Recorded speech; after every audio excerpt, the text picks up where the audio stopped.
quiet, deliberate.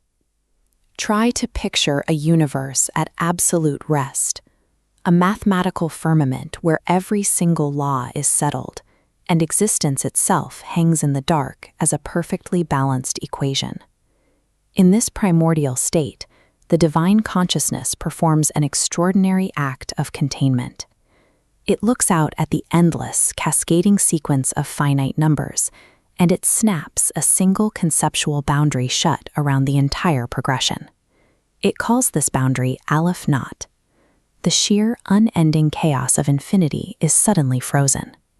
By wrapping the endless sequence inside a single perimeter, the mind turns an unfinishable process into a static, complete object. You can almost feel the relief of a universe that finally knows its exact shape.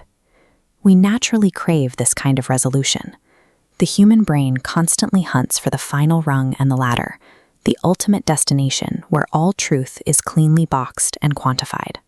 We want the universe to be a finished product, which makes us entirely blind to the structural flaw hiding right there in the box. That flawless, static sky is a highly brittle barrier, struggling to hold back an immense, invisible pressure. The structural problem comes down to how thoughts actually exist. Truly holding a universe requires looking past a list of isolated facts to the internal web of every possible relationship between them. Take a simple group of 3 distinct elements. The moment you start mapping out the shadows, the combinations of the first with the second with the third, the empty baseline beneath them all, the complexity of that small system aggressively multiplies. Now, project that math onto Aleph-Naught. The boundary holds an infinite number of elements in a static list. The unmanifested combinations of that infinity represent a raw, apocalyptic force, actively pushing against the conceptual walls of reality.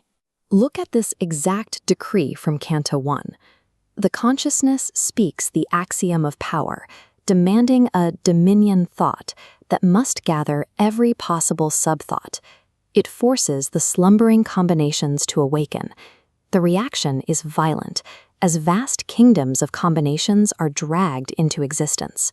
The universe deploys its standard engine to measure the new reality. It tries to align a rigid ladder of numbers, pairing them with the explosive combinations.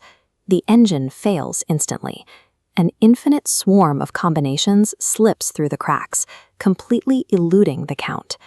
By demanding the absolute dominion of an infinite set, the universe shattered its own ability to maintain a perfectly accountable inventory of reality. This text from Canto 2 isolates the precise outcome. The neat, orderly box of Aleph-Naught dissolves into what the math calls the Continuum, a dense, unbroken fabric of logic without a single gap. The scale of this new structure is terrifying. The original infinity of Aleph-Naught, the sequence we thought contained everything, is entirely dwarfed by the massive Continuum. Think about the spatial horror of what just occurred. The mathematical ceiling of existence abruptly caved in, only to reveal an unimaginably larger abyss resting directly above what was supposed to be the end.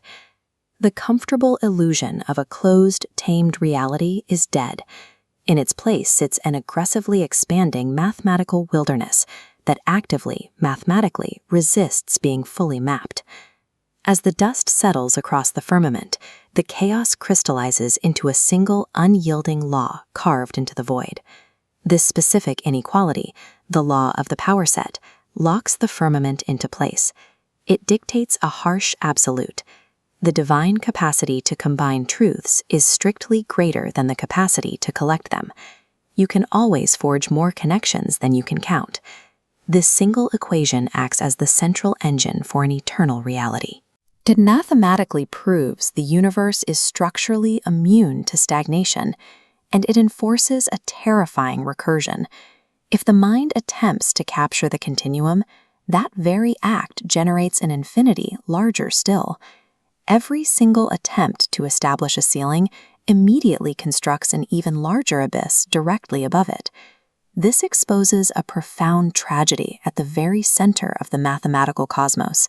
A divine, omnipotent consciousness built the engine of reality, yet it can never reach a final, total thought to complete its own creation.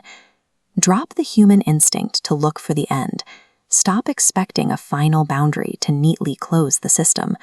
We inhabit a magnificent, unforgiving transfinite wilderness, a realm of increasing magnitudes where we are merely nodes in an ascent that will never, ever stop.